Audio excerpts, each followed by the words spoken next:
आज सोमवारी एकादशी की आप सभी भक्तजनों को हार्दिक शुभकामनाएं। वीडियो में हम सभी जानेंगे कि सिर्फ सोमवार का जो व्रत रखते हैं उन्हें व्रत को कब खोलना है, किन नियमों का और किन सावधानियों का ध्यान रखना है। साथ ही जिन भक्तजनों को एकादशी और सोमवार दोनों किए हैं वह सोमवार का प्रसाद कब ग्रहण करेंगे। बहुत श्रेष्ठ और अति उत्तम जानकारी इस वीडियो में है। मात्र एकादशी का ही जो व्रत करते हैं उन्हें कब और कैसे अपने व्रत को खोलना है, क्या व्रत के पारण का समय रहेगा, पूजा का शुभ मुहूर्त, किन नियम और सावधानी का ध्यान रखना है ताकि आपका सोमवार का व्रत और एकादशी का किसी भी स्वरूप में खंडित ना हो और दोनों व्रत का आपको संपूर्ण फल मिले। ध्यान से सुनिएगा, अंत तक बने रहिएगा। सबसे पहले आज का दिन अति शुभ और श्रेष्ठ है।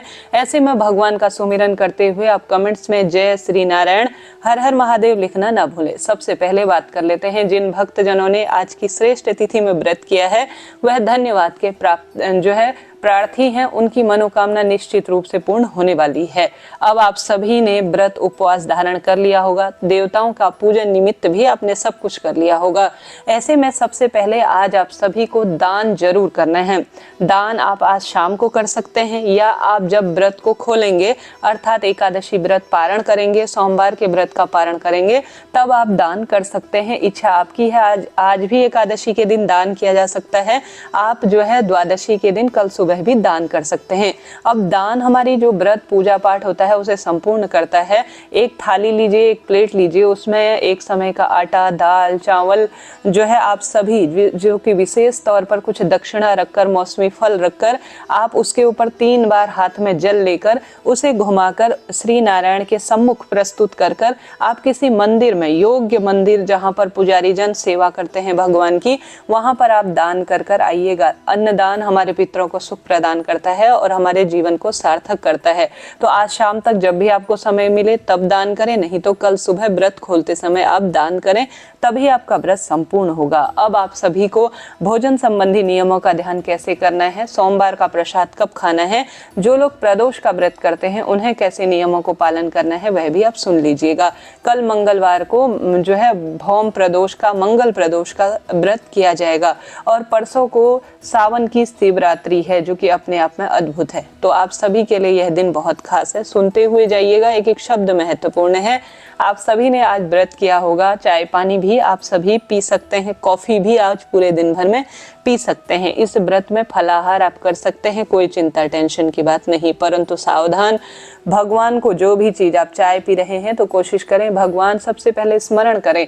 आप कहीं ऑफिस में हैं, कहीं पर आप शॉपिंग के लिए गए हैं और वहां भगवान को भोग नहीं लगा पा रहे हैं, कोई दिक्कत नहीं। चाय लेने से पहले भगवान का सुमिरन करें, जय श्री नारायण, हर हर महादेव बोलते हुए भगवान आपके श्री चरणों में चाय का भोग लगा रही हूँ, ऐसे मानसिक स्वरूप में आप भगवान को भोग लगाएं। भगवान पीते खाते नहीं है, वह सिर्फ आपके भाव, आपके स्मरण के भूखे हैं। उनको ध्यान कर आप चाय का कप उनके स्मरण में रखकर स्वयं पिएंगे तो भगवान इसे ग्रहण कर चुके हैं। और अब आप चाय पानी कितनी बार चाहे दिन भर में पी सकते हैं, जितनी आपको प्यास लगती है, कॉफी वगैरह उतना पी सकते हैं, परंतु अधिकता किसी भी चीज की ज्यादा शुभ और श्रेष्ठ नहीं होती है। इस नियम का आप जरूर ध्यान रखिएगा।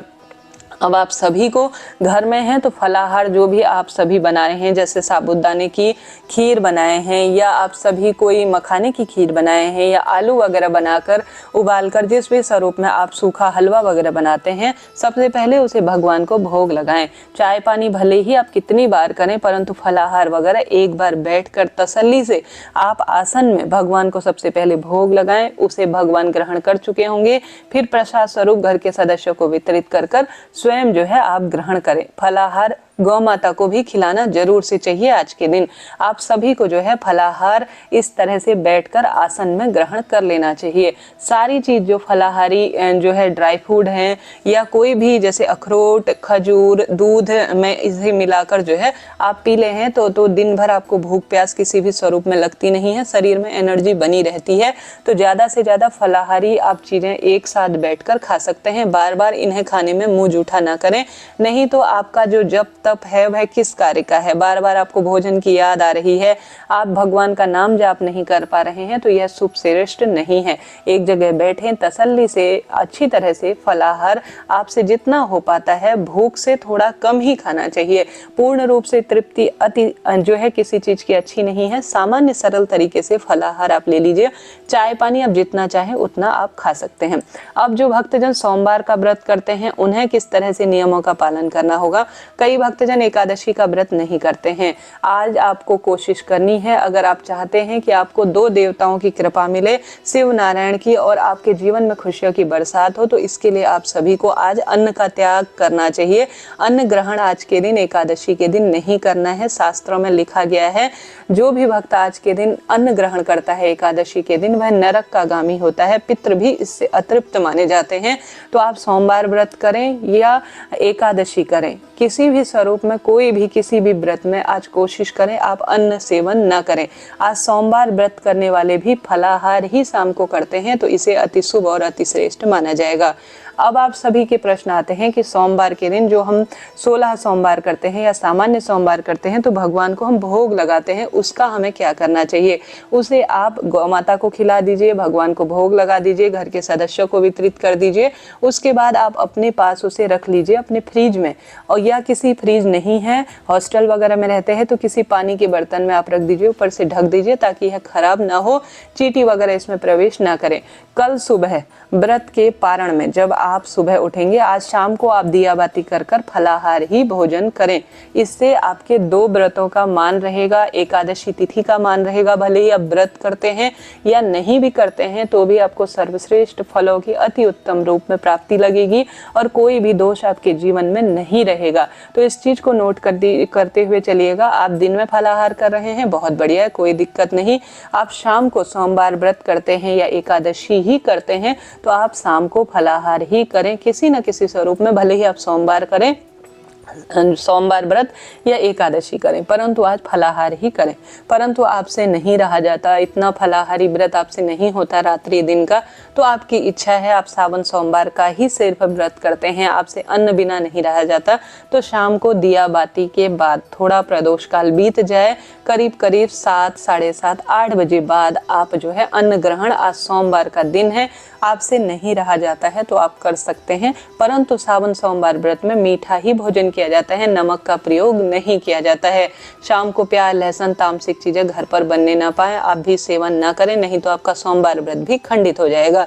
दोबारा मैं बात को रिपीट कर रही हूँ, आज फलाहार ही भोजन करें, अति उत्तम रहेगा। ठोस जैसे खजूर को दूध में उबाल कर, चूर जो है विशेष तौर पर साबूदाना, मखाने की खीर, इनको खाकर किसी स्वरूप में भूख लगती नहीं है, यह फलाहार रूप में आते हैं। तो यह बात हो गई। अब जिन भक्तजनों ने एकादशी और सोमवार का व्रत किया, मैंने आपको प्रसाद की भी पूरी बात बता दी है, कैसे आपको प्रसाद ग्रहण करना है। प्रसाद कल सुबह आप जब व्रत का पारण करेंगे मंगलवार के समय, उस समय आप व्रत को पारण करेंगे। अब एकादशी व्रत पारण का क्या समय रहेगा, ध्यान से सुनिएगा। एकादशी व्रत के पारण का जो शुभ समय है वह अपने आप में अद्भुत हो रहा है। इस बार सुबह जो 22 जुलाई की सुबह है वह 5:37 से 7:05 में आप अपने व्रत को खोल सकते हैं। यह व्रत का शुभ और श्रेष्ठ समय कहलाएगा। 22 जुलाई 2025 को ब्रह्म मुहूर्त का समय सुबह 4:14 से 5:55 है। सूर्य उदय का समय जो है वह सुबह 5:20 है। सूर्यास्त का समय 6:48 है। प्रातः काल पूजा का सबसे सुंदर श्रेष्ठ मंत्र जाप भगवान की स्मृति का समय हो रहा है, वह 4:35 से 5:36 तक है। इस शुभ समय में व्रत उपवास पूजा जो है आप नियम से मंत्र जाप वगैरह करते हैं, योगा वगैरह करते हैं तो अत्यधिक शुभ होता है। व्रत पारण का समय मैंने बता दिया, इसके पीछे है द्वादशी तिथि और जो है हरिवासर का समय। द्वादशी तिथि में रहते रहते अगर अपने व्रत को खोल लिया जाता है तो सबसे उत्तम माना जाता है। तो द्वादशी रहते रहते आप व्रत खोल लीजिए, बहुत श्रेष्ठ होगा। एकादशी तो रात्रि को ही बीत जाएगी, तो आप सभी एकादशी तिथि प्रारंभ होगी 20 जुलाई 2025 दिन रविवार दोपहर 12:14। एकादशी तिथि समाप्त 21 जुलाई 2025 दिन सोमवार सुबह 9:40। तो 21 तारीख को सुबह 9 बजे ही एकादशी समाप्त हो जा रही है, तो बिल्कुल चिंता टेंशन ना करें। अब द्वादशी समाप्त होने से पहले हमें अपने व्रत को खोल लेना चाहिए। इसलिए द्वादशी का जो समय रहेगा 21 जुलाई से यह शुरू होगी, सुबह 9:41 द्वादशी तिथि समाप्त होगी 22 जुलाई 2025 दिन मंगलवार की सुबह 7:06। इस कारण से आप सभी को द्वादशी तिथि समाप्त होने से पहले पहले ही अपने व्रत को खोल लेना है, तभी आपको व्रत का संपूर्ण फल मिलेगा। ठीक है भक्तजनों, मैंने कोशिश की आपको सारी बात एक एक चीज को पूरी तरह से बता पाऊं। फिर भी कोई प्रश्न रह जाए तो आप अपना चैनल है, सब प्रश्नों का उत्तर आपको यहाँ मिलता है, आप पूछ लीजिएगा। अब आपको नियमों का कैसे ध्यान रखना है, ध्यान से सुने। आप सभी को एक समय का भोजन व्रत खोलने से पहले, जैसा मैंने शुरू में बताया, आप सोमवारी व्रत करें या एकादशी व्रत करें, इच्छा आपकी है। आपको पंडित ब्राह्मण जी को दान में देना है। एकादशी का व्रत और सोमवार का व्रत मंगलवार की सुबह शुभ मुहूर्त में खोला जाएगा। जल्दी उठें, स्नान इत्यादि से निवृत्त होकर तुलसी मां में जल चढ़ाएं, पीपल वृक्ष, आंवला, बेलपत्र वृक्ष को सिंचित करें और महादेव श्री नारायण की मूर्ति प्रतिमा को विधि विधान से पूजन स्नान के काम में लीजिए। घर के दरवाजे पर दीपक लगाएं। विधि विधान से भगवान का स्मरण ध्यान करते हुए स्नान इत्यादि से निवृत्त होकर घर की रसोई में चावल बनाएं। द्वादशी तिथि पर चावल जरूर खाने चाहिए। चावल को आप सभी को तुलसी पत्र रखकर श्री नारायण को भोग लगाना है, बेलपत्र रखकर महादेव को भोग लगाना है। विधि विधान से द्वादशी की कथा सुने और सुंदर रूप में भगवान का ध्यान स्मरण ज्यादा से ज्यादा कर भगवान से कहें कि हे महादेव, हे श्री नारायण, मैंने सोमवारी एकादशी व्रत अब मैं पारण करने जा रही हूँ, मुझसे कोई भूल चूक होती है तो मैं क्षमा प्रार्थी हूँ। ऐसी प्रार्थना आपको मन ही मन करनी है और भगवान के समक्ष प्रणाम कर कर आपको एक समय का भोजन निकाल देना है। और जो है विशेष तौर पर गौ माता को भी भोजन कराना है, घर के सदस्यों को स्पर्श प्रणाम करना है, तुलसी में दीप दान करना है, तुलसी की कथा सुननी है, द्वादशी व्रत जो है द्वादशी के सुंदर संयोग को श्रवण करना है। उसके बाद मंत्र जाप वगैरह आप करते हैं तो भूल चूक के लिए क्षमा प्रार्थी होने के बाद आप तुलसी पत्र खाकर या भगवान को जो आपने चने की दाल या जो भी मौसमी फल वगैरह का भोग लगाया है उसे आप थोड़ा सा ग्रहण कर कर अपने व्रत को आप खोल सकते हैं। उसके बाद सोमवार का जो 16 सोमवार का व्रत का जो लड्डू है या जो आपने चूरमा बनाया है 3 भाग किए जाते हैं, उसे आप सभी को ग्रहण कर लेना चाहिए। इस तरह से आपको एकादशी का भी संपूर्ण फल मिलेगा, भले ही आप व्रत करें या ना करें, सोमवार का तो आपको व्रत का फल मिलने ही वाला है। तो इस तरह से यह जानकारी थी। जरा सा भी वीडियो उपयोगी रहते हैं तो लाइक करें, शेयर करें, सब्सक्राइब करें, कमेंट्स बॉक्स में हर हर महादेव लिखना ना भूलें। आज एकादशी तिथि पर आपको चावल को स्पर्श नहीं करना है, इस बात का ध्यान रखना है। भले ही आप सोमवार का व्रत करते हैं, अति उत्तम है, एकादशी नहीं कर पाते हैं तो भी आज शिव पूजा में, श्री नारायण की पूजा में आप चावल को स्पर्श नहीं करेंगे, चावल का प्रयोग नहीं करेंगे, इस बात का ध्यान रखें।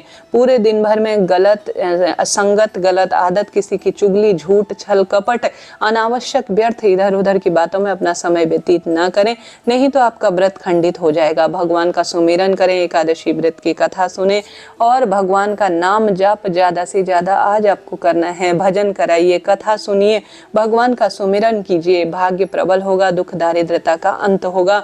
आप सभी भक्तजन भाग्य की रेखाओं को प्रबल करने के लिए इन कार्यों को जरूर कीजिएगा। अब आप सभी भक्तजन जो है मंगला गौरी का भी व्रत करते हैं, प्रदोष का भी व्रत करते हैं, उनके लिए यह विशेष जानकारी है। सुनिए किस स्वरूप में आपको कल व्रत करना होगा। अब देखिए यहाँ पर बड़ी दुविधा की स्थिति है। यहाँ पर आप सभी को विशेष तौर पर 2 दिन फलाहारी भोजन करना होगा। सोमवार का व्रत करने वाले जो है सोमवार का थोड़ा सा फलाहारी प्रसाद ग्रहण करेंगे और साथ के साथ मंगला गौरी व्रत के दिन भी आपको फलाहारी भोजन करना होगा। इस दिन आपका 2 दिन का व्रत हो जाएगा, एक तो एकादशी का सोमवारी व्रत और एक प्रदोष या मंगला गौरी का व्रत। अब इसमें अन्न खाना तो जो है संभव ही नहीं है। किस स्वरूप में आप अन्न ग्रहण करेंगे यह मुझे जो है कम ही इस स्वरूप में जो है मैं कहूंगी। देखिए, आप अगर संभव हो तो एकादशी के दिन अन्न का त्याग करें और द्वादशी के दिन अर्थात 2 दिन कठोर तपस्या आपको करनी होगी। आप सभी अन्न ग्रहण किस स्वरूप में कर सकते हैं, बिल्कुल भी नहीं कर सकते हैं। किस तरह से अन्न ग्रहण यहाँ पर किया जा सकता है, देखिए यहाँ पर आप सभी को जितना संभव हो खजूर बाजार में मिलते हैं, उसे दूध में उबाल कर फलाहारी जितनी अधिक ड्राई फ्रूट स्वरूप में खा सकते हैं या जितना आपसे हो पाता है उस स्वरूप में आपको लगातार 2 दिन का यह व्रत उपवास करना होगा। मंगला गौरी व्रत में शाम को मीठा खाकर ही व्रत को खोला जाता है। प्रदोष व्रत में शाम को मीठा खाकर ही व्रत को खोला जाता है। तो लगातार 2 दिन की कठोर तपस्या महादेव श्री नारायण माता मंगला गौरी आपसे मांग रहे हैं, आपको उसे करना होगा। भले ही आप किसी भी स्वरूप में करें, परंतु अन्न का ग्रहण करना तो शास्त्रों में निषेध कहा गया है। इससे ज्यादा यथाशक्ति तथा भक्ति, जैसी आप में शक्ति है उसी अनुसार आप अपनी भक्ति को करें, तभी आपको फल मिलेगा। हर हर शंभु नमामि शंभु। मेरी ज्ञान के आधार पर जितना मुझे प्राप्त था मैंने आपको बताया। फिर भी कोई बात हो आप पूछें, आपका अपना चैनल है, सब प्रश्नों का उत्तर मिलेगा। आप सभी के लिए जरा सा वीडियो उपयोगी रहते हैं तो लाइक करें, शेयर करें।